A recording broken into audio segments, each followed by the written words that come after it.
그리스 신화에 탄탈로스라는 남자가 있다. 그는 신들의 총애를 받았다. 올림포스에서 신들과 함께 식사하는 영광을 누린 유일한 인간이었다. 그런데 탄탈로스는 교만에 빠졌다. 신들의 음식을 훔쳐 인간에게 나누어 주었고 급기야 자기 아들을 죽여 신들에게 대접하는 끔찍한 짓을 저질렀다. 제우스는 분노했다. 벌은 잔혹했다. 탄탈로스는 지하 세계의 호수에 서게 되었다. 물은 턱까지 차올라 있다. 목이 마르다. 물을 마시려고 고개를 숙이면 물이 빠져나간다. 머리 위에는 과일이 주렁주렁 달린 나뭇가지가 있다. 배가 고프다. 손을 뻗으면 바람이 가지를 들어올린다. 영원히 목마르고 영원히 배고프다. 손에 닿을 듯 닿지 않는 것을 향해 영원히 손을 뻗는 것. 이것이 탄탈로스의 형벌이다. 이 이야기를 처음 들으면 먼 나라의 오래된 신화처럼 느껴진다. 그런데 가만히 생각해보면 이것은 우리 이야기이기도 하다. 원하는 것이 있다. 손에 넣으면 만족할 것 같다. 간신히 손에 넣는다. 잠깐 기쁘다. 그런데 곧 새로운 것이 눈에 들어온다. 다시 손을 뻗는다. 다시 닿을 듯 닿지 않는다. 우리는 매일 이것을 반복하고 있다. 돈을 벌고 싶고, 인정받고 싶고, 사랑받고 싶고, 더 나은 내일을 원한다. 하루가 욕망으로 시작해서 욕망으로 끝난다. 그런데 이상한 일이다. 이토록 우리 삶을 지배하는 것인데 욕망이 정확히 무엇인지 물으면 대답하기가 어렵다. 욕망은 본능인가? 감정인가? 의지인가? 욕망은 우리를 움직이는 힘인가? 아니면 탄탈로스처럼 우리를 영원히 괴롭히는 형벌인가? 욕망을 채우면 행복해질까? 원하던 것을 얻고 나서도 공허함을 느끼는 경험을 우리는 안다. 욕망을 버리면 편안해질까? 아무것도 원하지 않는 삶이 정말 좋은 삶인지는 확신하기 어렵다. 욕망은 나쁜 것일까? 그렇게 보기엔 예술도, 사랑도, 문명도 모두 욕망에서 시작되었다. 2000년 넘게 철학자들은 이 질문과 씨름해왔다. 욕망이란 무엇인가? 우리는 탄탈로스인가 아닌가? 그리고 만약 탄탈로스라면 거기서 벗어나는 길은 있는가? 세 명의 철학자가 전혀 다른 답을 내놓았다. 한 사람은 욕망이 사달이라고 말했고, 한 사람은 욕망이 인간의 본질이라고 말했고, 한 사람은 욕망이 고통 그 자체라고 말했다. 기원전 428년 또는 427년, 아테네에서 한 아이가 태어났다. 본명은 아리스토클레스였다고 전해지나 이 전승에 대해서는 현대 학자들 사이에서 의문이 제기되기도 한다. 훗날 사람들이 부른 이름은 플라톤인데 이것은 그리스어로 넓은이라는 뜻이다. 어깨가 넓었기 때문에 붙은 별명이라는 설이 있고 이마가 넓었기 때문이라는 설도 있다. 플라톤의 가문은 아테네에서 가장 오래되고 유력한 명문가 중 하나였다. 아버지 아리스토는 아테네 최후의 왕 코드로스의 후손이라고 자처했고 어머니 페릭티오네는 아테네의 위대한 입법자 솔론의 집안이었다. 어머니 쪽 친척 중에는 크리티아스와 카르미데스가 있었는데 이 두 사람은 훗날 아테네의 30인 참주 정권에 참여하게 된다. 플라톤은 귀족 가문의 아이답게 체육, 음악, 문학, 수학 등 폭넓은 교육을 받았다. 젊은 시절에는 시를 썼다는 기록도 있다. 비극 작품을 쓰려 했다는 이야기도 전해진다. 그런데 20살 무렵 플라톤의 삶을 완전히 바꾼 만남이 일어났다. 소크라테스를 만난 것이다.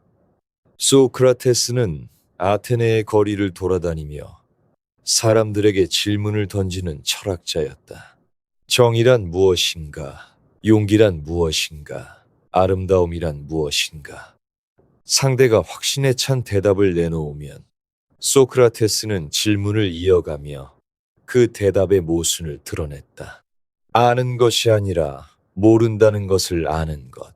이것이 지혜의 시작이라고 그는 믿었다. 플라톤은 소크라테스에게서 깊은 감화를 받았다. 시를 쓰려던 청년은 철학을 택했다. 이후 8년에서 10년간 소크라테스의 곁에서 배웠다. 기원전 399년 아테네 법정은 소크라테스에게 사형을 선고했다. 혐의는 도시가 인정하는 신을 믿지 않고 새로운 신적 존재를 도입하며 젊은이를 타락시킨다는 것이었다. 정치적 동기가 있었을 것이다. 30인 참주 정권이 무너진 뒤 참주들과 가까웠던 인물들의 스승이 소크라테스였다는 것이 문제가 되었다. 소크라테스는 탈옥의 기회가 주어졌음에도 거부했다. 법을 어기는 것은 부정이라고 보았기 때문이다. 독배를 마시고 죽었다. 플라톤은 그날 병으로 인해 자리에 없었다고 전해진다. 스승의 죽음은 플라톤에게 결정적인 충격을 주었다. 가장 정의로운 사람이 민주정에 의해 처형당했다는 경험. 이것은 플라톤의 정치 철학과 인식론 전체를 형성하는 원체험이 되었다. 스승이 죽은 뒤 플라톤은 아테네를 떠났다. 메가라, 이집트, 키레네, 남이탈리아 등을 여행한 것으로 추정된다. 남이탈리아에서 피타고라스 학파의 영향을 받았을 가능성이 높다. 수학과 기하학에 대한 플라톤의 깊은 관심은 이 시기에 형성되었을 것이다. 기원전 387년경 40살 무렵에 플라톤은 아테네로 돌아와 아카데미아를 세웠다. 서양 역사상 최초의 고등교육기관이라 할 수 있는 이 학교는 이후 900여 년간 존속했다. 아카데미아의 입구에는 이런 글귀가 걸려 있었다고 전해진다. 기하학을 모르는 자는 들어오지 말라. 플라톤은 세 차례 시칠리아의 시라쿠사를 방문해 참주 디오니시오스 1세와 2세에게 자신의 철학적 이상을 실현하려 했다. 철학자가 왕이 되거나 왕이 철학을 하는 철인 통치의 실험이었다. 그러나 모두 실패했다. 첫 번째 방문에서는 디오니시오스 1세의 분노를 사서 노예로 팔렸다가 겨우 풀려났고, 이후 두 차례의 방문에서도 궁정의 정치적 음모에 휘말려 위험한 상황에 놓였다. 플라톤은 기원전 348년 또는 347년에 세상을 떠났다. 향년 약 80세. 결혼 기록은 없으며 평생을 학문과 교육에 바친 것으로 보인다. 35편의 대화편과 13편의 서간이 전해지는데, 이것은 고대 철학자 중 전작이 거의 온전히 남아있는 극히 드문 사례다. 이 방대한 저작 중에서 욕망에 대한 플라톤의 생각이 가장 집중적으로 드러나는 것은 향연이다. 향연은 기원전 416년의 한 연회를 배경으로 한다. 비극 시인 아가톤이 시 경연대회에서 우승한 것을 축하하는 자리다. 참석자들은 돌아가며 에로스, 즉 사랑의 신을 찬양하는 연설을 하기로 한다. 첫 번째 연설자 파이드로스는 에로스가 가장 오래된 신이라고 말한다. 에로스는 우리를 더 나은 사람이 되게 만든다. 사랑하는 사람 앞에서 비겁한 모습을 보이고 싶은 사람은 없기 때문이다. 군대를 사랑하는 사람들로만 구성할 수 있다면 그 군대는 무적일 것이라고 파이드로스는 주장한다. 파우사니아스는 에로스가 두 종류라고 말한다. 몸을 향한 에로스와 영혼을 향한 에로스. 몸을 향한 에로스는 천박하고 영혼을 향한 에로스는 고귀하다. 이 구분은 훗날 소크라테스의 연설에서 더 정교하게 발전된다. 희극 작가 아리스토파네스의 연설은 가장 유명하다. 그는 신화를 들려준다. 원래 인간은 둥근 형태의 팔이 4개, 다리가 4개였다. 남남, 여여, 남녀의 세 종류가 있었다. 힘이 세고 거만했던 이 존재들이 신에게 도전하자 제우스가 이들을 반으로 갈라버렸다. 그 이후로 인간은 평생 잃어버린 반쪽을 찾아 헤맨다. 우리가 누군가를 사랑하는 것은 잃어버린 나의 반쪽을 찾으려는 갈망이라는 것이다. 이것은 오늘날까지 소울메이트라는 개념으로 살아있다. 이 이야기는 아름답지만 플라톤이 보기에 한계가 있다. 아리스토파네스의 에로스는 회복이다. 원래 있던 것을 되찾는 것이다. 과거를 향한 그리움이다. 그러나 소크라테스가 말하는 에로스는 상승이다. 아직 가보지 못한 곳으로 올라가는 것이다. 미래를 향한 추구다. 차이가 크다. 여러 사람의 연설이 이어지고 마지막에 소크라테스의 차례가 온다. 소크라테스는 직접 이론을 펼치는 대신 디오티마라는 여성에게서 배운 이야기를 전한다. 디오티마는 만티네이아 출신의 여사제로 소크라테스가 젊었을 때 에로스에 대해 가르쳤다고 한다. 이 인물이 실존했는지는 확인할 수 없다. 다만 남성 화저들의 연설이 끝난 뒤 플라톤이 가장 핵심적인 논증을 여성의 입을 빌려 전달한다는 것은 주목할 만하다. 디오티마의 가르침은 이렇게 시작한다. 에로스는 신인가? 소크라테스는 처음에 그렇다고 답한다. 에로스는 아름답고 좋은 것을 향한 사랑이니 당연히 아름답고 좋은 존재일 것이라고. 그런데 디오티마가 반박한다. 에로스가 아름다운 것을 원한다면 에로스 자신은 아름다움을 가지고 있지 않다는 뜻이다. 이미 가진 것은 원하지 않기 때문이다. 따라서 에로스는 아름답지도 못생기지도 않은 신도 인간도 아닌 중간 존재다. 이것이 플라톤 욕망론의 출발점이다. 욕망은 결핍에서 태어난다. 우리가 무언가를 원하는 것은 우리에게 그것이 없기 때문이다. 이 말이 당연하게 들릴 수 있다. 그러나 플라톤이 이 단순한 관찰에서 끌어내는 결론은 당연하지 않다. 디오티마는 에로스의 출생 신화를 들려준다. 에로스는 풍요의 신 포로스와 궁핍의 신 페니아 사이에서 태어났다. 아프로디테의 탄생 축제날, 술에 취해 잠든 포로스에게 페니아가 다가가 아이를 잉태했다.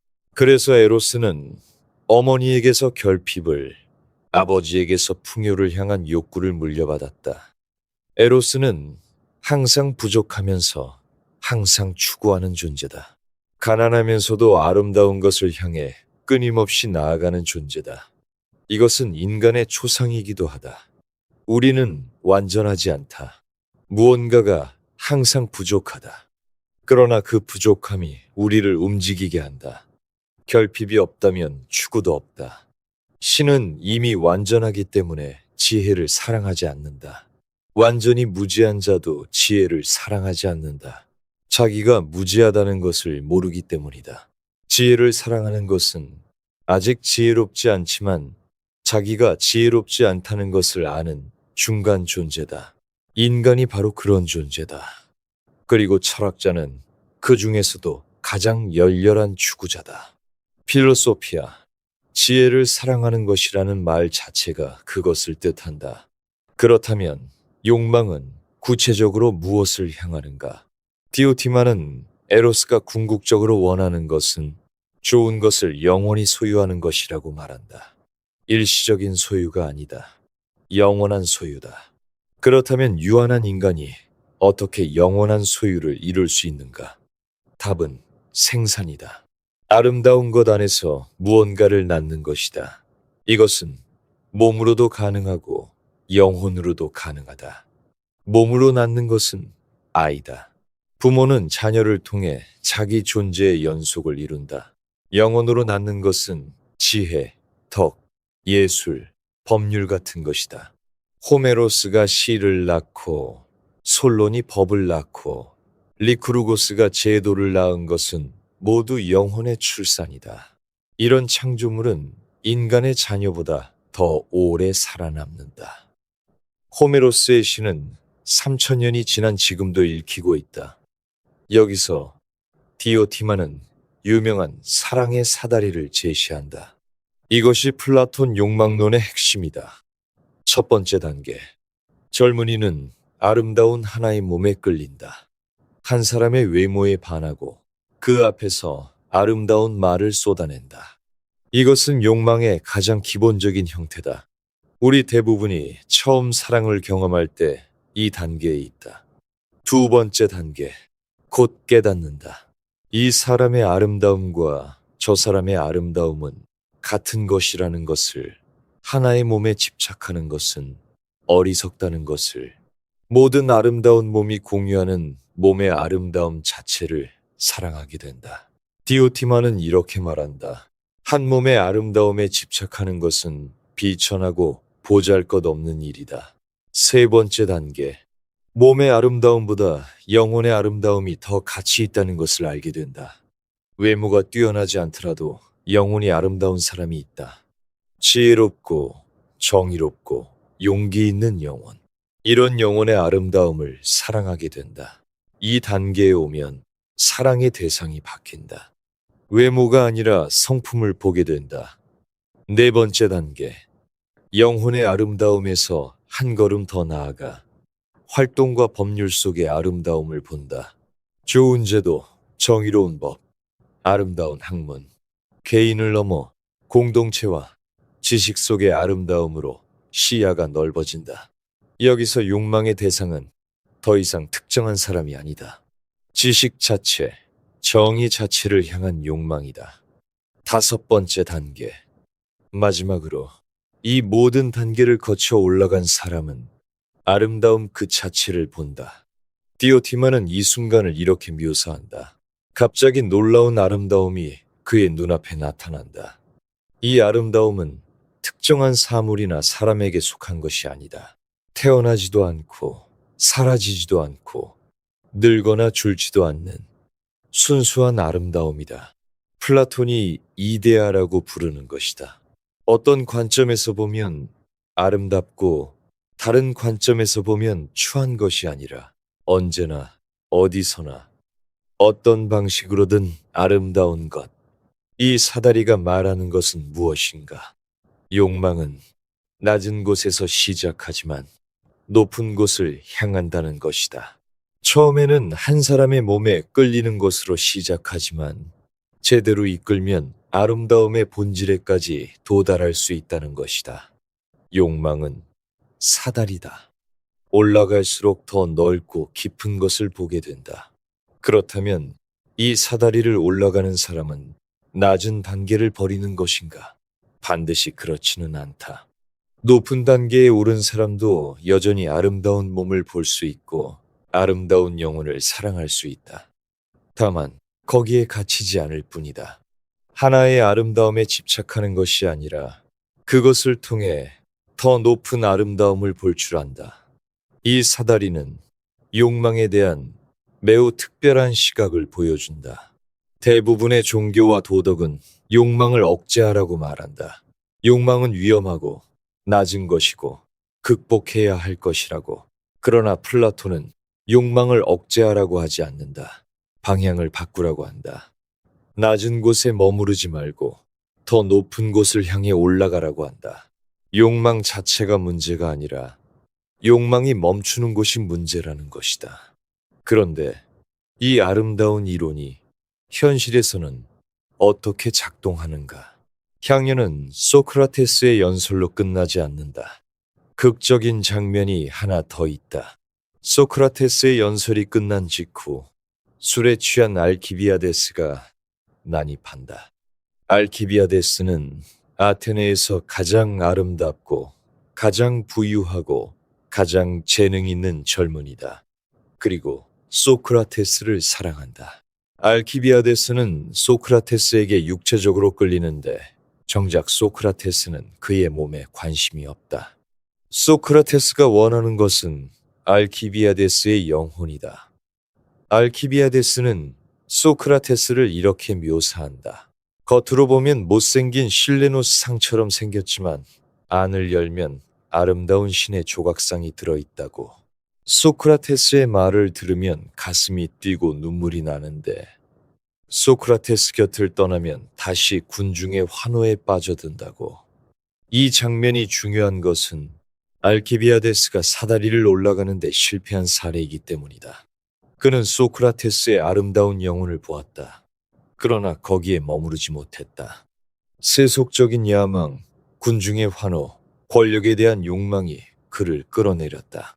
역사적으로 알키비아데스는 아테네를 배신하고 스파르타로 도망치고 페르시아로 건너갔다가 결국 비참하게 죽었다.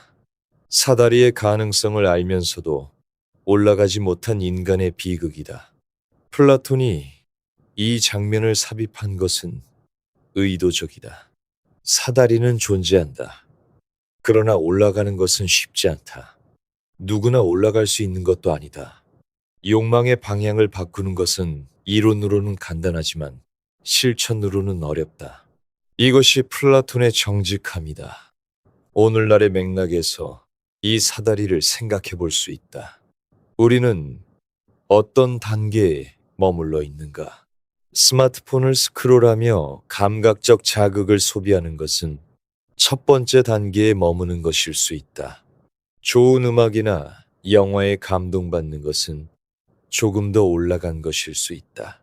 무언가를 깊이 공부하고 이해하려는 욕구는 더 높은 단계일 수 있다. 플라톤의 사다리가 2000년 전의 유물이 아닌 이유는 우리가 여전히 같은 사다리 위에 서 있기 때문이다. 플라톤은 국가에서 인간의 영혼을 세 부분으로 나눈다. 이 구분은 욕망을 이해하는 데 중요하다. 첫째, 이성적 부분. 진리를 추구하고 판단하고 계획하는 부분이다. 영혼의 가장 높은 기능이다. 이 부분이 지배할 때 인간은 지혜로워진다. 둘째, 기계적 부분. 분노, 명예욕, 수치심 같은 것이 여기에 속한다. 이성의 동맹자 역할을 한다. 불의를 보면 분노하고 비겁한 행동을 하면 수치스러워하는 것이 이 부분의 기능이다. 이 부분이 지배할 때 인간은 용감해지지만 때로는 무모해진다. 셋째, 욕구적 부분. 배고픔, 갈증, 성욕 같은 신체적 욕구가 여기에 속한다. 이 부분은 가장 크고 가장 강하다. 통제하지 않으면 이성을 압도할 수 있다. 이 부분이 지배할 때 인간은 쾌락의 노예가 된다. 플라톤은 이 세 부분이 각자의 위치에서 제 역할을 할 때 정의로운 영혼이 된다고 말한다. 이성이 통치하고 기계가 이성을 보조하고 욕구가 이성의 명령에 따르는 상태. 마치 좋은 국가에서 통치자가 지혜롭게 다스리고 군인이 용감하게 지키고 생산자가 절제 있게 일하는 것과 같다. 플라톤이 개인의 영혼 이론과 국가론을 동일한 구조로 설계한 것은 이 때문이다. 국가에는 또 하나의 유명한 이야기가 있다. 동굴의 비유다. 이 비유도 욕망과 관련이 있다. 동굴 안에 사람들이 태어날 때부터 묶여 있다. 움직일 수 없고 고개를 돌릴 수도 없다. 등 뒤에서 불이 타고 있고 그 불빛이 벽에 그림자를 만든다. 묶인 사람들은 평생 이 그림자만 보고 살아왔기 때문에 그림자가 실제라고 믿는다. 그런데 한 사람이 풀려난다.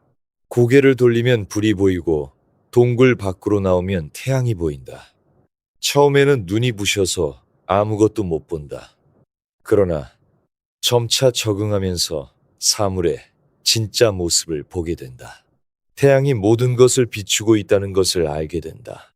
이 비유에서 동굴은 감각의 세계다. 그림자는 우리가 욕망하는 대상들이다.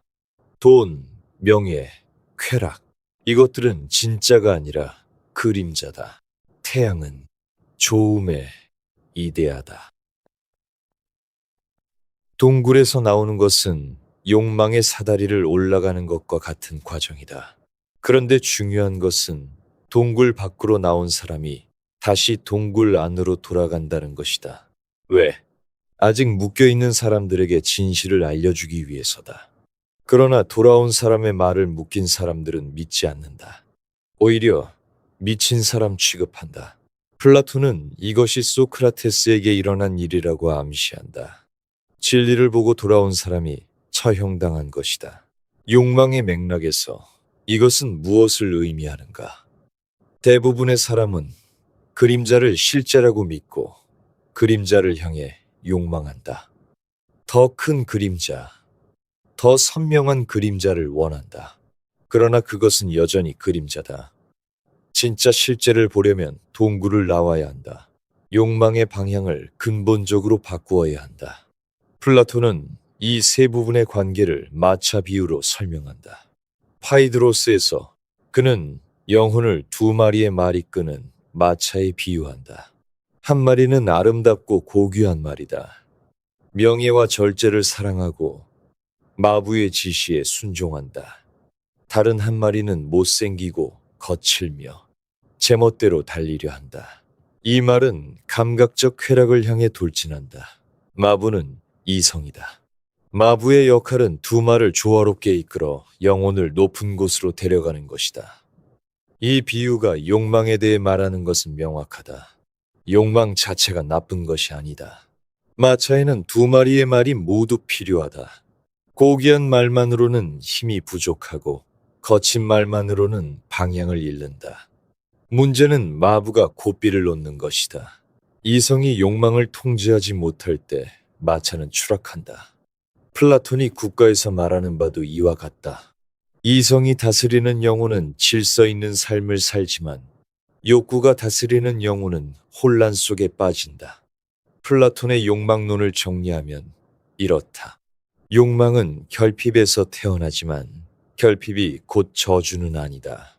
결핍은 추구의 동력이다. 욕망은 사다리여서 낮은 곳에서 높은 곳으로 올라갈 수 있다. 다만 이성이 방향을 잡아주어야 한다.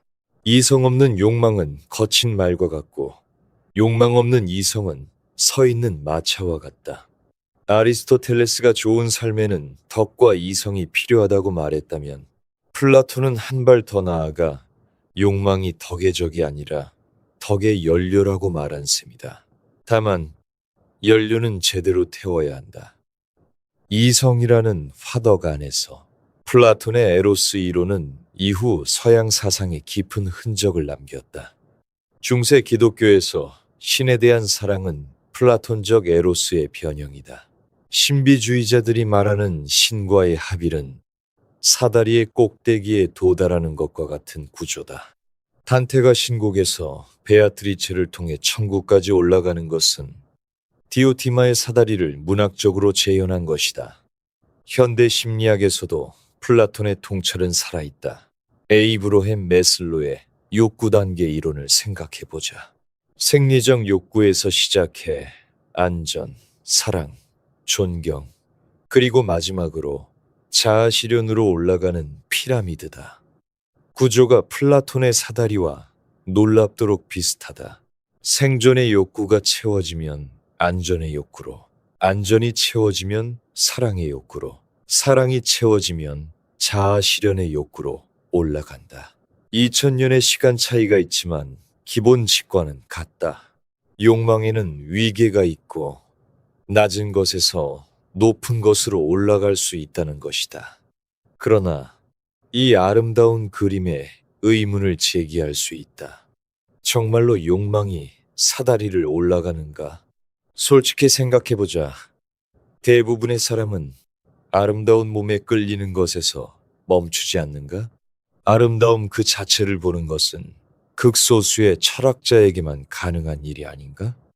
알키비아데스도 실패했다. 소크라테스의 영혼을 보고도 결국 세속으로 돌아갔다. 사다리가 존재한다 해도 올라갈 수 있는 사람이 거의 없다면 그것은 이론일 뿐 현실이 아니다. 더 근본적인 문제가 있다. 플라톤은 욕망의 이성이 방향을 잡아주어야 한다고 했다. 마부가 고삐를 쥐어야 한다고.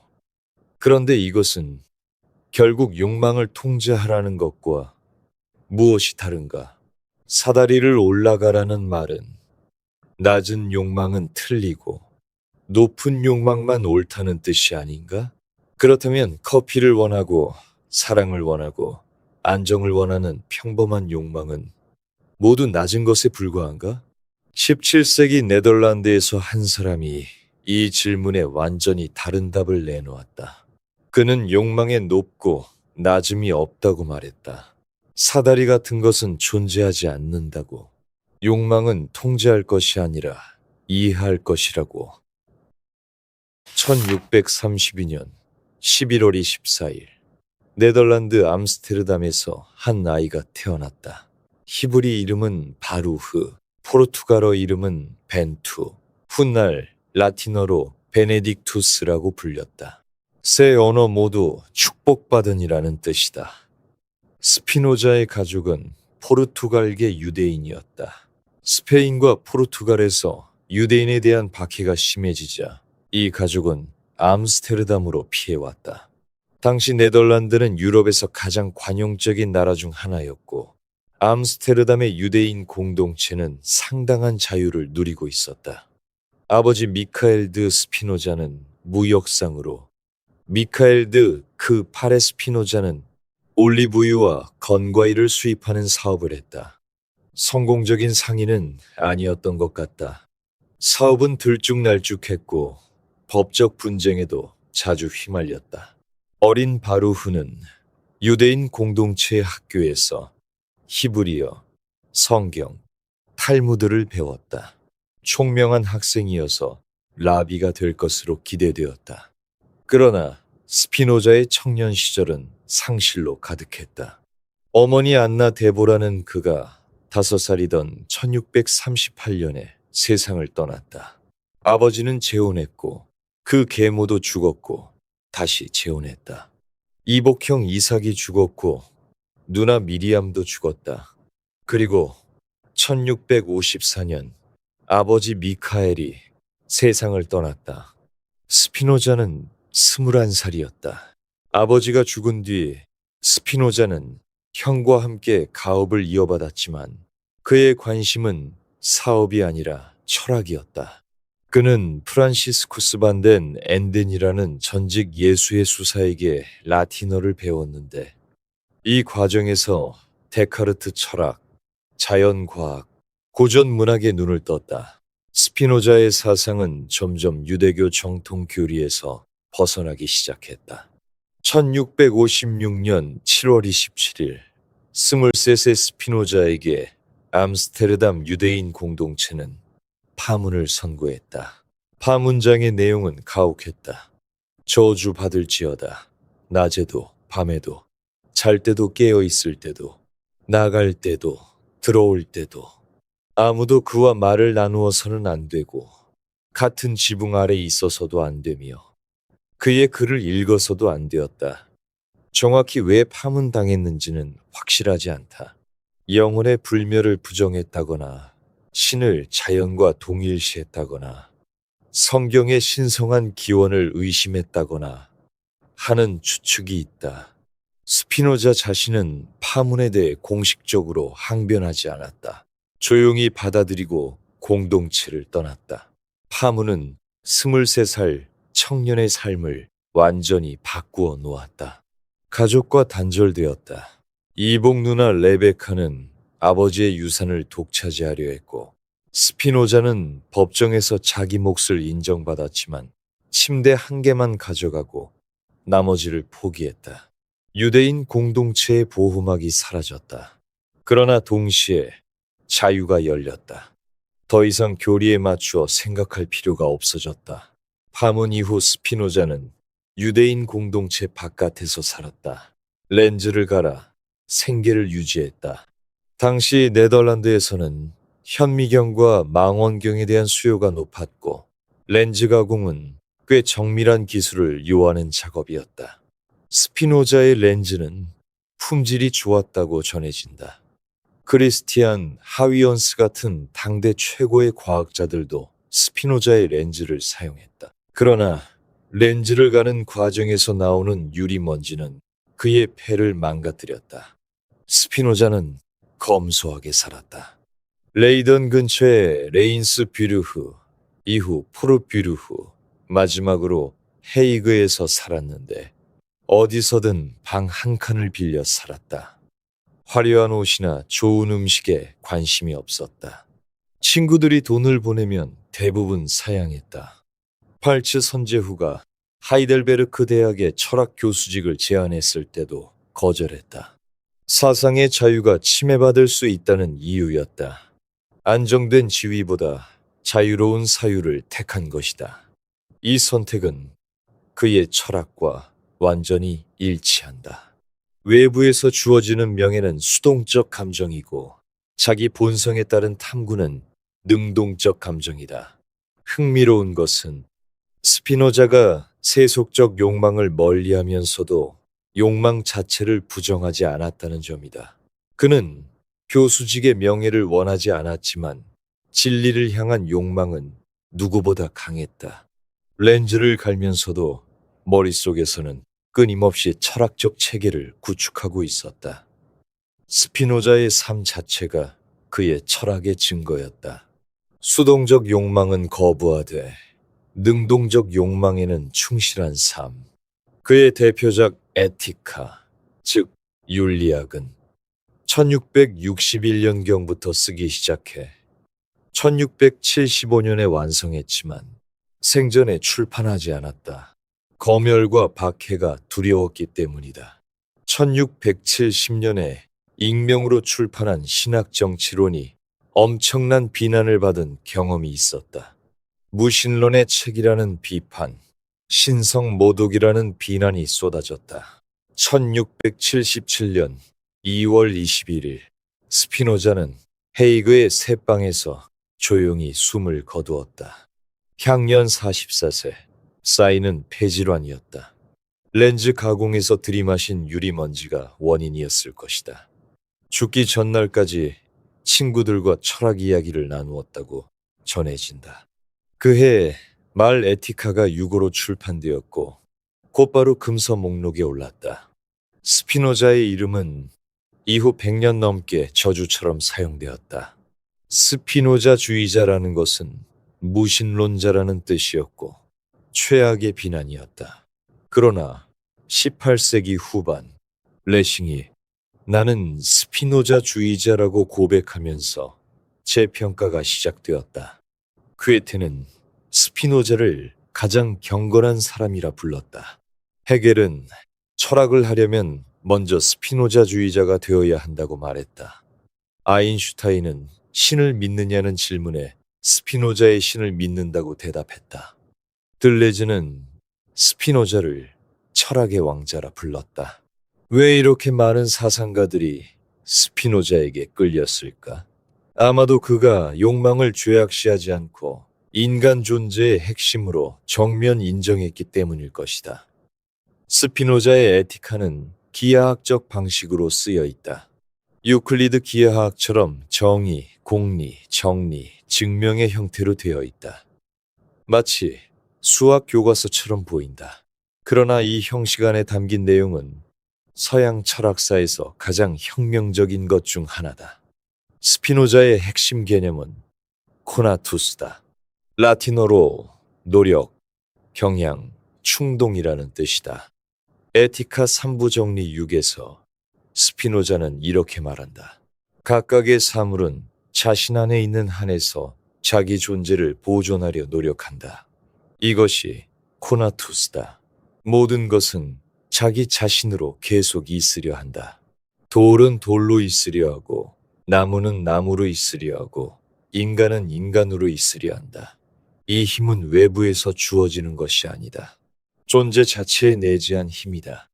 그렇다면 인간의 코나투스는 무엇인가? 3부 정리구에서 스피노자는 결정적인 정의를 내린다. 정신이 의식적으로든 무의식적으로든 자기 존재를 보존하려고 노력할 때 이것을 우리는 욕망이라 부른다. 욕망은 인간의 코나투스다. 인간이 자기 존재를 유지하고 확장하려는 힘이 의식적으로 나타난 것이 욕망이다. 그리고 스피노자는 한 걸음 더 나아간다. 욕망은 인간의 본질 자체다.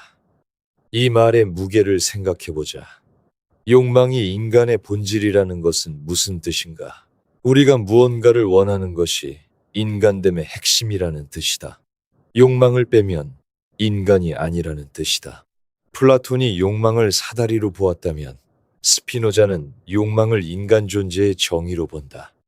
이것은 서양 사상의 오랜 전통과 충돌한다. 기독교는 욕망을 원죄와 연결시켰다. 아담과 하와가 선악과를 원하는 것에서 모든 비극이 시작되었다. 불교는 욕망을 고통의 원인으로 본다. 탐진치, 즉 탐욕과 분노와 어리석음을 벗어나는 것이 해탈이다. 플라톤도 욕망 자체를 긍정한 것이 아니라 욕망의 방향을 바꾸라고 한 것이다. 욕망 자체가 좋다고 말한 사람은 스피노자 이전에 거의 없었다. 그리고 여기서 스피노자의 가장 혁명적인 주장이 나온다. 삼부정리구의 주석에서 그는 이렇게 말한다. 우리는 어떤 것이 좋다고 판단하기 때문에 그것을 원하는 것이 아니라 우리가 그것을 원하기 때문에 그것을 좋다고 판단한다. 이것은 서양 윤리학의 전통을 뒤집는 문장이다. 플라톤과 아리스토텔레스 이래로 서양 철학은 좋음이 먼저 있고 우리는 좋은 것을 향해 욕망한다고 생각했다. 아름다움이 먼저 있고 우리는 아름다운 것에 끌린다고. 진리가 먼저 있고 우리는 진리를 추구한다고. 스피노자는 순서를 뒤집는다. 욕망이 먼저다. 우리가 원하기 때문에 그것이 좋은 것이 된다. 가치는 사물에 내재하는 것이 아니라 욕망이 부여하는 것이다. 빵이 배고픈 사람에게 좋은 것은 빵 자체에 좋음이 들어있어서가 아니라 배고픈 사람이 빵을 원하기 때문이다. 이 뒤집기가 우리의 일상에 적용되면 어떤 일이 벌어지는가? 우리는 흔히 이렇게 생각한다. 좋은 직장을 원하는 것은 좋은 직장이 객관적으로 좋기 때문이라고. 아름다운 사람에게 끌리는 것은 그 사람이 객관적으로 아름답기 때문이라고. 그러나 스피노자의 논리에 따르면 좋은 직장이 좋은 것은 우리가 그것을 원하기 때문이고 그 사람이 아름다운 것은 우리가 그 사람에게 끌리기 때문이다. 가치의 원천이 대상에 있지 않고 우리에게 있다. 이것은 자유로운 관점이기도 하고 위험한 관점이기도 하다. 자유로운 것은 외부의 가치 기준에 종속되지 않아도 된다는 것이다. 사회가 이것이 좋은 삶이다 라고 말하는 것에 무조건 복종할 필요가 없다. 내가 원하는 것이 나에게 좋은 것이다. 위험한 것은 이것이 뭐든 원하면 된다는 상대주의로 흐를 수 있다는 것이다. 그러나 스피노자는 무분별한 상대주의자가 아니었다. 그는 욕망에도 적합한 것과 부적합한 것이 있다고 말한다. 이것을 이해하려면 스피노자의 감정 이론을 알아야 한다. 스피노자는 인간의 기본 감정을 세 가지로 나눈다. 기쁨, 슬픔, 욕망이다. 기쁨은 우리의 활동 능력이 증가할 때 느끼는 것이다. 더 작은 완전성에서 더 큰 완전성으로의 이행이라고 스피노자는 정의한다. 새로운 것을 배울 때, 건강이 좋아질 때, 좋은 관계를 맺을 때 우리는 기쁨을 느낀다. 슬픔은 반대다. 활동 능력이 감소할 때 느끼는 것이다. 더 큰 완전성에서 더 작은 완전성으로의 이행. 능력이 줄어들고 힘이 약해지고 할 수 있는 것이 줄어들 때 우리는 슬픔을 느낀다. 욕망은 이미 말했듯이 자기 존재를 보존하려는 노력이다. 이 세 감정에서 다른 모든 감정이 파생된다. 사랑은 기쁨의 원인에 대한 욕망이고 미움은 슬픔의 원인에 대한 혐오다. 희망은 미래의 기쁨에 대한 기대이고 두려움은 미래의 슬픔에 대한 예상이다. 이 체계에서 좋은 욕망과 나쁜 욕망의 기준이 나온다. 우리의 활동 능력을 높이는 욕망은 좋은 욕망이다. 우리를 더 강하게, 더 자유롭게, 더 지적으로 만드는 욕망이다. 반대로 활동 능력을 줄이는 욕망은 나쁜 욕망이다.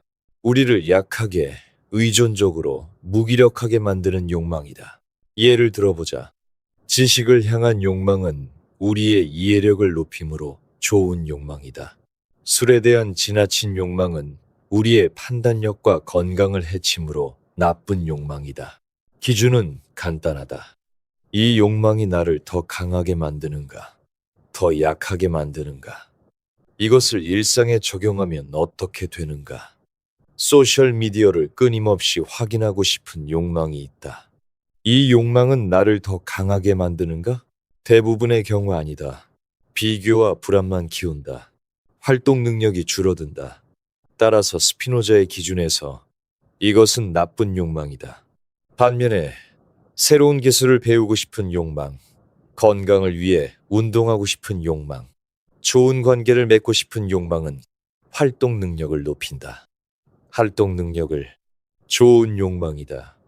중요한 것은 스피노자가 나쁜 욕망에 대해 참아라 라고 말하지 않는다는 점이다. 참는 것은 욕망을 억누르는 것이다. 스피노자의 방법은 다르다. 나쁜 욕망을 더 강한 좋은 욕망으로 대체하는 것이다. 에티카 사부에서 그는 이렇게 말한다.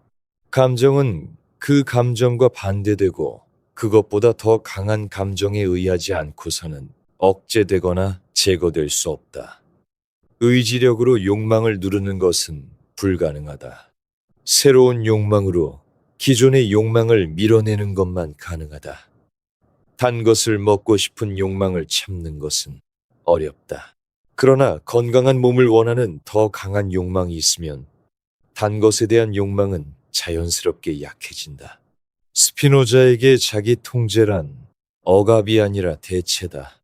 스피노자에게 자유란 욕망으로부터의 자유가 아니다. 적합한 욕망을 통한 자유다. 외부의 원인에 의해 휘둘리는 욕망, 즉 수동적 감정에 지배당하는 것이 예속이다. 자기 본성에서 나오는 욕망, 즉 능동적 감정에 따라 사는 것이 자유다. 이 구분을 좀 더 자세히 살펴보자. 수동적 감정이란 무엇인가? 외부 원인에 의해 일어나는 감정이다. 누군가가 나를 모욕하면 분노가 일어난다. 이 분노는 내가 선택한 것이 아니다. 외부에서 주어진 것이다. 이 분노에 따라 행동하면 나는 외부 원인의 노예가 된다. 광고를 보고 불필요한 물건을 사고 싶어지는 것도 수동적 감정이다. 그 욕망은 나의 본성에서 나온 것이 아니라 광고라는 외부 원인에서 나온 것이다. 스피노자는 이런 감정에 대해 이렇게 말한다. 인간의 예속은 감정을 억제하거나 통제하는 데 있어서의 무능력에 있다. 능동적 감정이란 무엇인가? 나의 본성에 대한 이해에서 나오는 감정이다. 내가 무엇을 잘하는지, 무엇이 나를 강하게 만드는지를 이해할 때 거기서 나오는 욕망은 능동적이다. 이 욕망에 따라 사는 것이 자유다. 스피노자의 이 구분은 현대인에게 특히 의미가 있다. 우리는 수동적 감정의 폭격 속에 산다. 광고, 소셜미디어, 트렌드, 또래 압력. 이것들이 끊임없이 우리의 욕망을 만들어낸다. 이런 것을 원해야 한다. 이런 삶을 살아야 한다. 이것을 가져야 행복하다. 스피노자의 질문은 간단하다. 이 욕망은 정말 나의 것인가? 아니면 외부에서 주입된 것인가? 이 질문에 정직하게 답하는 것은 쉽지 않다. 우리의 욕망 대부분은 복잡하게 뒤섞여 있기 때문이다. 순수하게 내 안에서 나온 욕망과 외부에서 주입된 욕망의 경계는 흐릿하다. 그러나 스피노자는 말한다. 무지한 사람은 외부의 원인에 의해 갖가지로 흔들리며 진정한 마음의 만족을 얻지 못한다. 반면에 현자는 거의 마음이 흔들리지 않으며 자기 자신과 신과 사물에 대한 영원한 인식 속에서 항상 진정한 마음의 만족을 누린다. 이것은 에티카의 결론에 가까운 문장이다.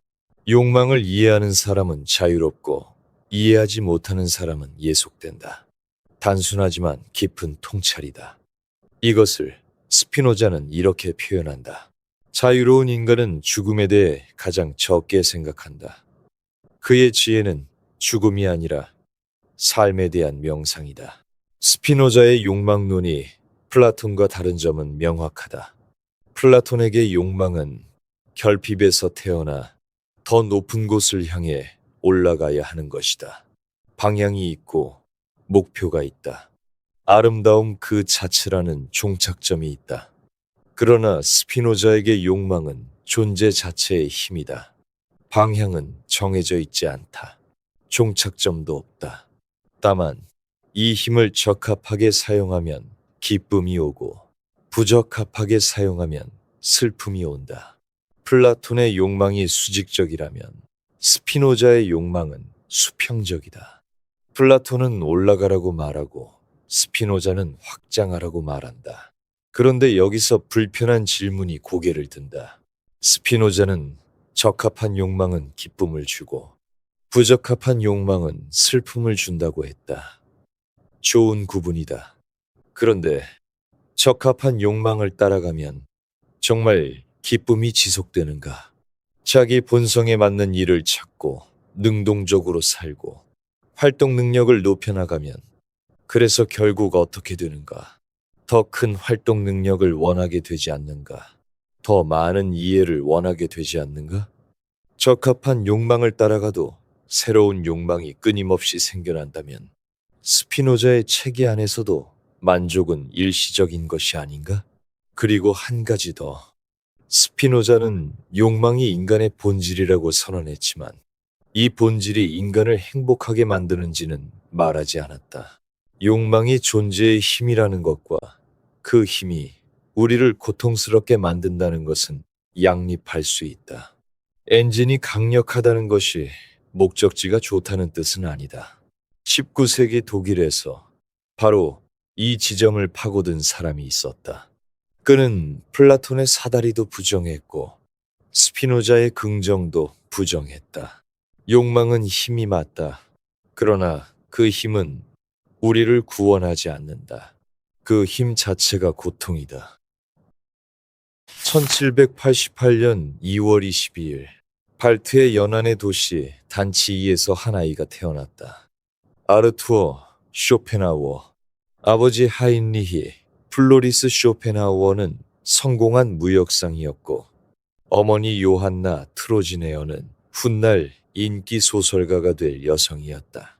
두 사람 모두 부유한 상류층 출신이었으며 세계 시민적 교양을 갖추고 있었다. 1793년 프로이센이 단치이를 합병하자 하인리히는 가족을 데리고 자유도시 함부르크로 이주했다. 그는 아들이 국제적인 상인이 되기를 원했고 폭넓은 교육을 시켰다.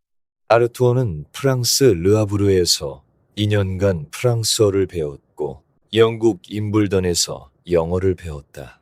이후 대학에서 라틴어, 그리스어를 익혔고 이탈리아어와 스페인어까지 독학하여 6개 이상의 언어에 능통한 인물이 되었다. 1803년부터 1804년까지 가족과 함께 유럽 여행을 했다. 이 여행에서 젊은 쇼펜하우어는 세상의 가난과 질병과 불의를 직접 목격했다. 훗날 그는 자서전적 기록에서 이렇게 회고했다. 17살의 나는 젊은 시절의 부처가 질병, 노쇠, 고통, 죽음을 보았을 때처럼 삶의 비참함에 사로잡혔다.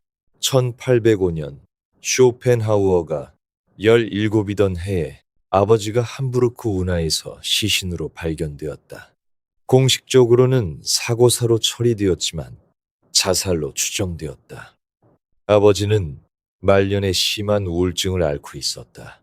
17살 소년에게 이 사건은 평생을 따라다니는 그림자가 되었다. 아버지의 죽음 이후 어머니와의 관계가 악화되었다. 요한나는 바이마르로 이사해 문학살롱을 열었고 괴테와 교류하며 성공한 소설가가 되었다.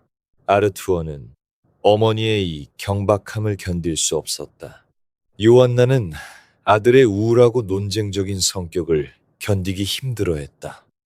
쇼펜하우어가 자신의 박사 논문을 보여주었을 때 요한나는 이해할 수 없는 글이라며 아무도 사지 않을 것이라고 말했다. 쇼펜하우어는 자기 책이 어머니의 소설이 완전히 잊힌 뒤에도 읽힐 것이라고 응수했다.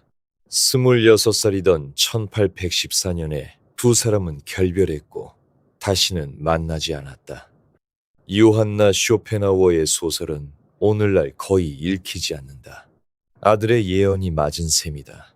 1818년 30살의 쇼펜하우어는 주저의지와 표상으로서의 세계를 출판했다. 그는 출판사에 보낸 편지에서 자신의 저작이 이전에 없던 새로운 철학 체계이며 전례 없이 일관된 형태로 제시된 새로운 사상이라고 자부했다. 그러나 책은 거의 팔리지 않았다. 초판의 대부분이 폐지로 처리되었다. 베를린 대학에서 사강사 자격을 얻었을 때 쇼펜하우어는 의도적으로 헤겔과 같은 시간에 강의를 배치했다. 헤겔의 강의실은 학생으로 넘쳤고 쇼펜하우어의 강의실에는 5명 남짓만 왔다. 몇 학기에 걸쳐 재도전했지만 결과는 같았고 결국 강의를 포기했다. 이것은 쇼펜하우어에게 깊은 상처였다. 그는 헤겔을 평생 증오했다. 사기꾼, 허풍쟁이, 지적 샤를라탄이라고 불렀다. 그의 저작 곳곳에 헤겔에 대한 독설이 등장한다. 헤겔이 이성과 역사의 진보를 찬양할 때 쇼펜하우어는 세계의 본질이 맹목적이고 비합리적인 의지라고 주장했다. 두 사람의 철학은 거의 모든 면에서 정반대였다. 1831년 베를린에 콜레라가 퍼지자 서둘러 도시를 떠났고 프랑크푸르트에 정착했다. 그곳에서 27년을 혼자 살았다. 결혼하지 않았고 유일한 동반자는 연속적으로 키운 푸들들이었다. 이 개들에게 모두 아트만이라는 이름을 붙였는데 산스크리트어로 자 또는 참된 자기라는 뜻이다.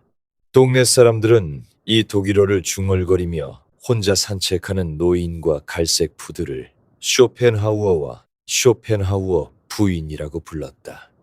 쇼펜하우어의 하루는 규칙적이었다. 아침에 일어나 글을 쓰고 플루트를 연주하고 도서관에 가고 산책을 했다. 점심은 영국 호텔 레스토랑에서 먹었다. 매일 런던 타임스를 읽었다.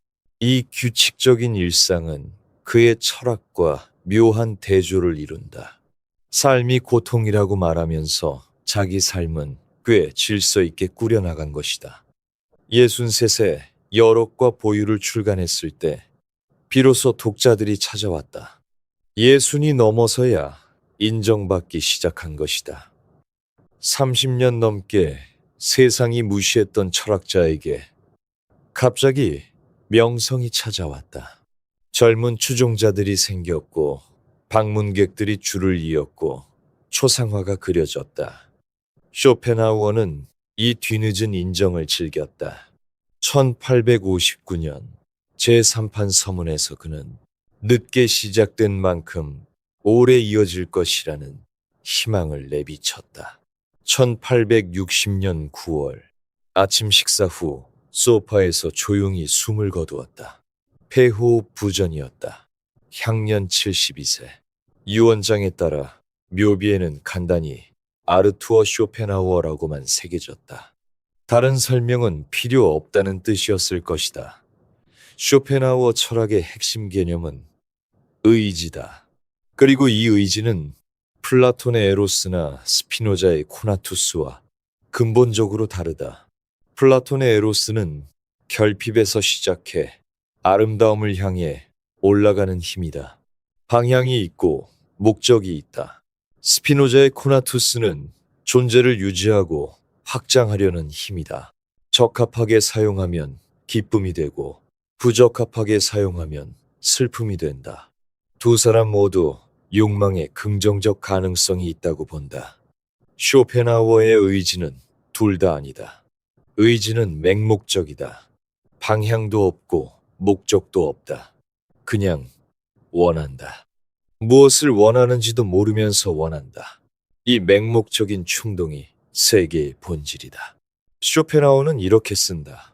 의지는 항상 원하고 원함은 의지의 전부이며 원하는 것이 없으면 의지는 존재하지 않는다. 이 생각은 어디서 왔을까?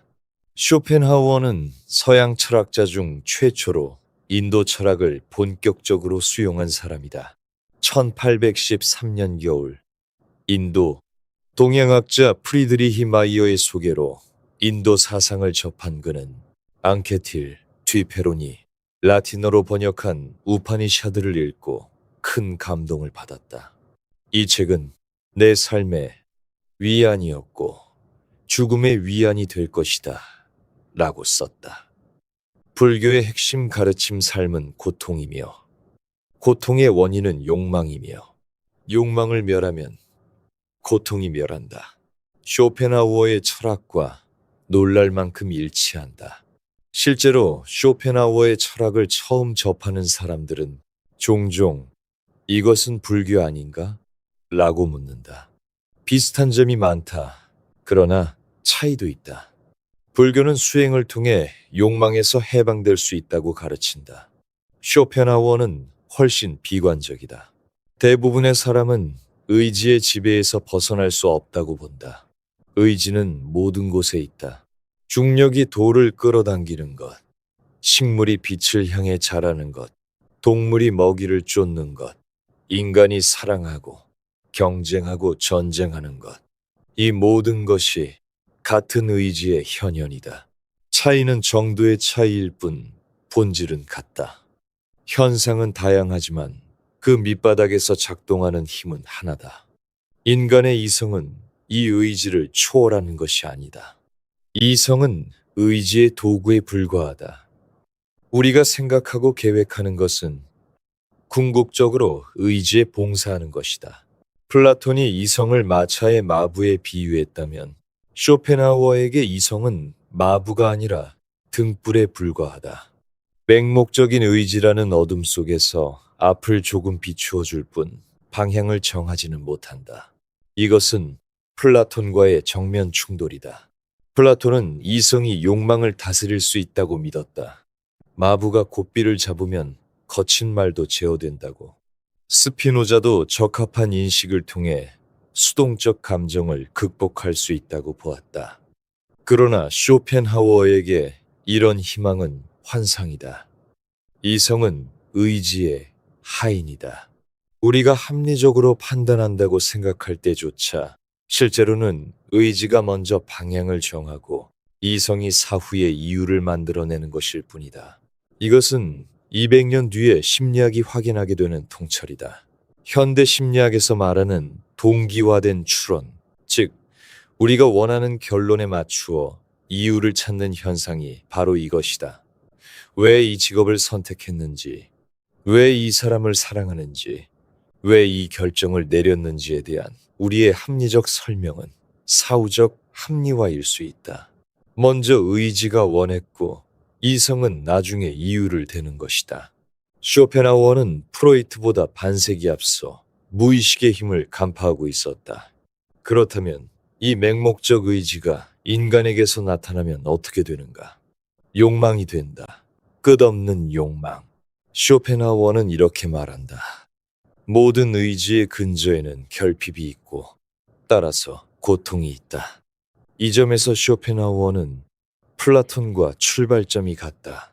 플라톤도 에로스가 결핍에서 태어난다고 말했다. 그러나 플라톤은 이 결핍이 사다리의 첫 번째 발판이라고 보았고 쇼펜하우어는 이 결핍이 끝없는 고통의 시작이라고 본다. 같은 관찰에서 정반대의 결론을 끌어낸 것이다. 쇼펜하우어의 논증은 이렇다. 욕망은 결핍이다. 결핍은 고통이다. 따라서 욕망은 고통이다. 욕망이 충족되면 어떤가? 잠깐의 만족이 온다.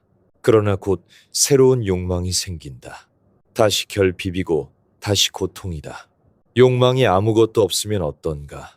그러면 권태가 온다. 아무것도 원하지 않는 공허함, 견딜 수 없는 지루함. 삶은 신자처럼 고통과 권태 사이를 왔다 갔다 한다. 사실 이것이 삶을 구성하는 궁극적인 재료다. 스피노자가 욕망은 인간의 본질이라고 말했을 때 그것은 긍정이었다. 욕망은 존재의 힘이다. 쇼펜하우어가 욕망은 고통이라고 말할 때 그것은 진단이다. 같은 현상을 두고 한 사람은 힘이라 부르고 다른 사람은 고통이라 부른다. 누가 옳은가? 쇼펜하우어는 자신이 옳다는 것을 증명하기 위해 일상의 예를 든다. 일요일 오후를 생각해보라. 할 일이 없다. 만날 사람도 없다. 급한 욕망도 없다. 그러면 행복한가? 아니다. 지루하다. 견딜 수 없이 지루하다. 무언가를 하고 싶은데 할 것이 없는 상태. 이것이 권태다. 고통의 반대편에 행복이 있는 것이 아니라 고통의 반대편에 권태가 있다. 그는 또한 인간의 가장 강력한 욕망인 성욕에 대해서도 날카로운 분석을 내놓는다. 쇼펜하우어는 사랑이 개인의 감정이 아니라 종의 의지라고 주장한다. 우리가 누군가에게 끌리는 것은 개인적인 취향이 아니라 종족 보존이라는 의지의 목적에 봉사하는 것이다. 연인들은 미래 세대의 이익을 위해 만난다. 우리가 사랑이라고 부르는 것의 배후에는 맹목적인 의지가 있다. 이것은 불편한 주장이다. 로맨틱한 사랑의 이면에 생물학적 메커니즘이 있다는 말이기 때문이다. 그러나 진화 심리학이 100년 뒤에 비슷한 이야기를 하게 된다는 점은 주목할 만하다. 쇼펜하우어의 가장 날카로운 관찰 중 하나는 이것이다. 삶이란 욕망에서 만족으로, 만족에서 다시 새로운 욕망으로 끊임없이 넘어가는 과정이며, 이 과정이 빠르면 행복이라 불리고 느리면 고통이라 불린다는 것이다. 원하던 것을 손에 넣는 순간을 생각해보자. 오래 갈망하던 물건을 산 순간, 원하던 직장에 합격한 순간, 사랑하는 사람이 내 마음을 받아준 순간, 그 순간의 기쁨은 분명히 실제한다. 그러나 그 기쁨은 얼마나 오래 가는가? 놀라울 정도로 짧다. 곧 익숙해지고 당연하게 여기고 새로운 것을 원하기 시작한다. 심리학에서는 이것을 쾌락의 쳇바퀴라고 부른다. 쇼펜하우어는 200년 전에 이미 이것을 간파하고 있었다.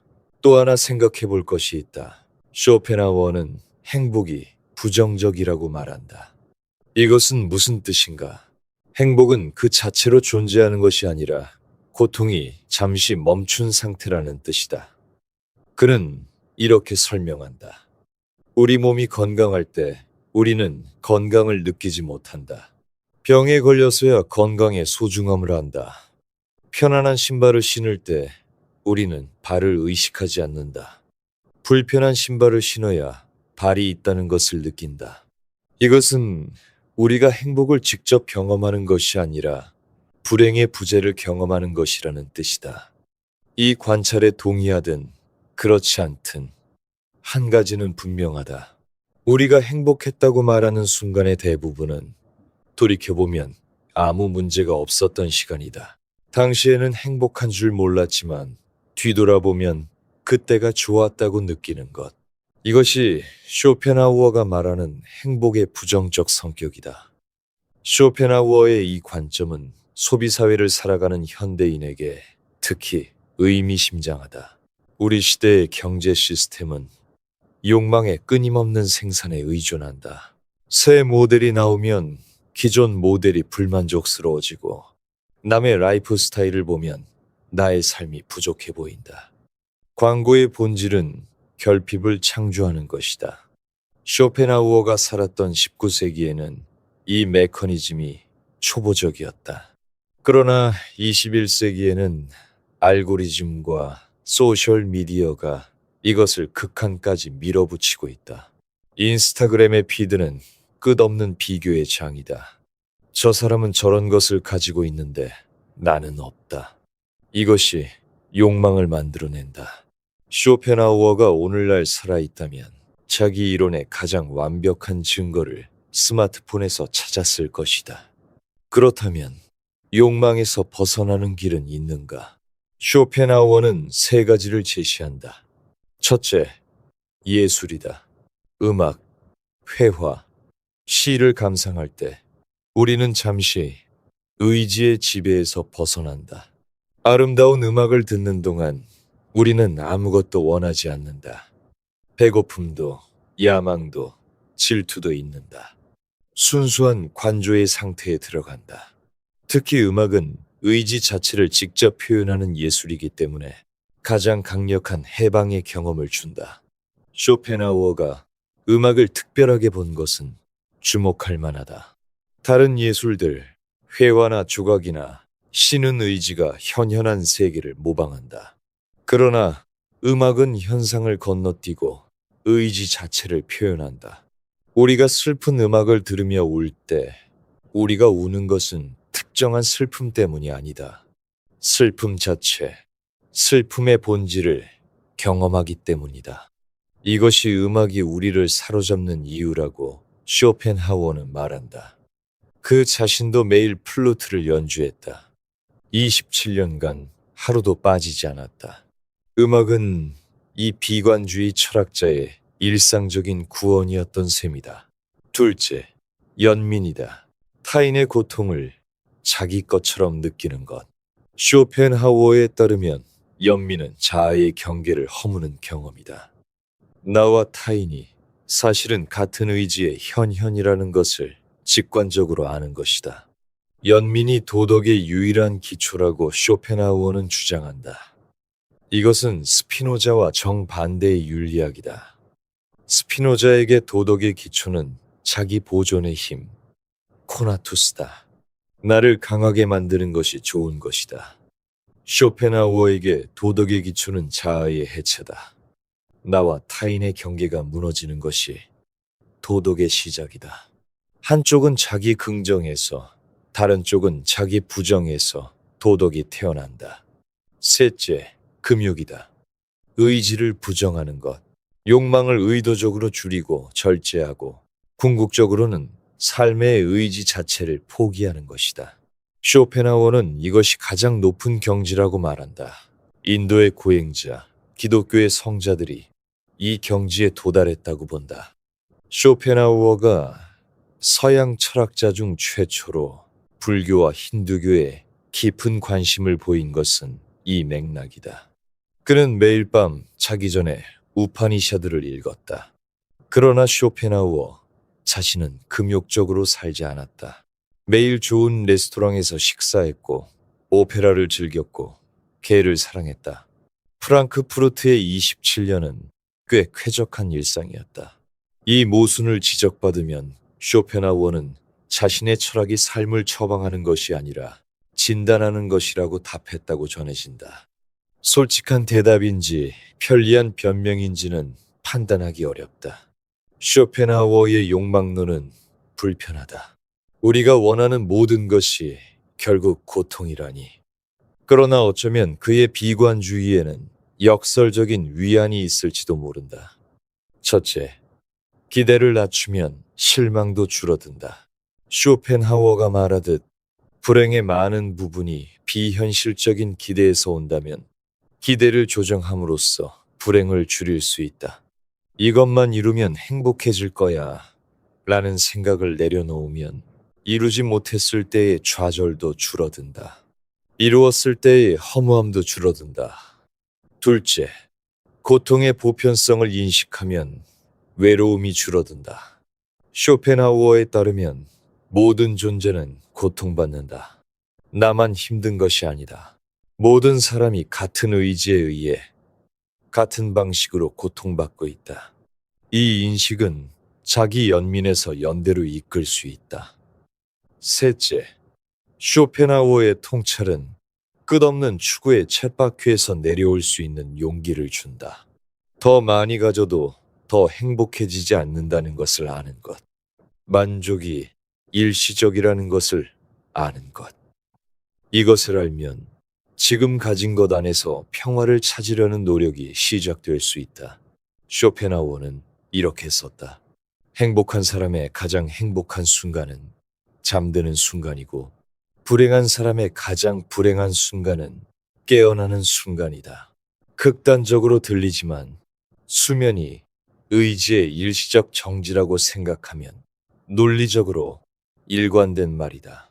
의지가 멈추면 고통도 멈추고 의지가 다시 작동하면 고통도 다시 시작된다. 우리는 원하던 것을 얻어도 금방 새로운 것을 원한다. 만족은 순간적이고 욕망은 영원하다. 더 많이 가지면 더 행복해질 것이라는 환상을 우리는 반복적으로 믿고 반복적으로 실망한다. 쇼펜하워는 적어도 이 메커니즘을 정직하게 드러낸다. 그는 이렇게 말했다. 부는 바닷물과 같다. 마실수록 더 목이 마르다. 끝없이 더 원하는 욕망의 본성에 대한 통찰이다. 돈을 벌수록 더 많은 돈을 원하고 명성을 얻을수록 더 큰 명성을 원한다. 바닷물은 갈증을 해소하는 것처럼 보이지만 실제로는 갈증을 더 키운다. 욕망의 충족이 바로 그렇다. 쇼펜하워는 또 이렇게 썼다. 삶은 비용을 충당하지 못하는 사업이다. 들어가는 고통에 비해 얻는 기쁨이 적다는 냉정한 평가다. 그러나 그는 또한 이렇게 말했다. 개를 키워보지 않은 사람은 사랑하고 사랑받는 것이 무엇인지 모른다. 비관주의자에게도 작은 기쁨은 있었다. 아트만이라 불린 푸들과의 산책, 플루트 연주, 저녁에 오페라. 쇼펜하워의 비관주의는 삶을 거부하는 것이 아니라 삶에 대한 환상을 거부하는 것이었다. 쇼펜하워의 영향은 그가 죽은 뒤에 더 커졌다. 니체는 젊은 시절 쇼펜하워에 열광했다가 나중에 결별했다. 프로이트는 쇼펜하워의 의지 개념에서 무의식 이론의 씨앗을 보았다. 톨스토이, 토마스만, 카프카, 보르헤스 같은 작가들이 그의 영향을 받았다. 비트겐슈타인은 세계는 행복한 사람의 세계와 불행한 사람의 세계는 다른 세계다 라고 쓸 때 쇼펜하워를 염두에 두고 있었다. 우리는 세 명의 철학자와 함께 욕망에 대해 생각해 보았다. 그런데 이상한 일이 벌어졌다. 답을 찾으러 왔는데 질문이 더 많아졌다. 플라톤은 말했다. 욕망은 사다리다. 올라갈 수 있다. 몸의 아름다움에서 영혼의 아름다움으로, 영혼에서 지혜로, 지혜에서 아름다움 그 자체로. 그런데 쇼펜하우어가 반문한다. 사다리 꼭대기에 도달한 사람이 있는가? 있다 해도 그 사람은 더 이상 아무것도 원하지 않는가? 스피노자는 말했다. 욕망은 인간의 본질이다. 좋은 것도 나쁜 것도 아니다. 다만 적합하게 사용하면 기쁨이 되고 부적합하게 사용하면 슬픔이 된다. 그런데 플라톤이 반문한다. 적합함의 기준은 어디서 오는가? 결국 이성이 판단해야 하는 것 아닌가? 쇼펜하우어는 말했다. 욕망은 고통이다. 채워도 다시 비고 비우면 권태가 온다. 그런데 스피노자가 반문한다. 그렇다면 당신이 매일 플루트를 연주하고 개를 사랑하고 좋은 식사를 즐긴 것은 무엇이었는가? 그것은 고통이었는가? 세 사람의 대화에는 결론이 없다. 어쩌면 없는 것이 당연하다. 욕망은 인간 존재 자체만큼이나 복잡한 것이기 때문이다. 다만 세 사람이 공통으로 한 것이 하나 있다. 욕망 앞에서 눈을 감지 않았다는 것이다. 플라톤은 욕망을 들여다보고 방향을 찾으려 했다. 스피노자는 욕망을 들여다보고 본질을 이해하려 했다. 쇼펜하우어는 욕망을 들여다보고 그 어두운 진실을 직시하려 했다. 방법은 달랐지만 세 사람 모두 욕망을 외면하지 않았다. 그리고 그것이 철학이 할 수 있는 일이었다. 다시 탄탈로스를 생각해보자. 그는 여전히 물속에 서 있다. 물은 턱까지 차 있고 과일은 머리 위에 매달려 있다. 손을 뻗으면 가지가 올라가고 고개를 숙이면 물이 빠진다. 플라톤은 탄탈로스에게 이렇게 말할 것이다. 물과 과일에서 눈을 떼라. 위를 올려다보라. 물과 과일 너머에 더 높은 것이 있다. 네가 진짜 원하는 것은 물이 아니다. 스피노자는 이렇게 말할 것이다. 너는 왜 물을 원하는가? 그 욕망은 정말 너의 것인가? 신이 준 형벌이 만들어낸 갈증이 아닌가? 내 본성을 이해하면 이 갈증이 진짜인지 가짜인지 구분할 수 있을 것이다. 쇼펜하우어는 이렇게 말할 것이다. 불쌍한 탄탈로스. 그런데 물을 마셔도 다시 목이 마를 것이고 과일을 먹어도 다시 배가 고플 것이다. 내 형벌은 물이 빠져나간다는 것이 아니라 영원히 목이 마르다는 것이다. 이 진실을 받아들이는 것이 첫걸음이다. 세 명의 답이 다 다르다. 누가 옳은지는 모른다. 어쩌면 셋 다 옳고 셋 다 틀린 것인지도 모른다. 그러나 한 가지는 확실하다. 우리는 탄탈로스와 다른 점이 하나 있다.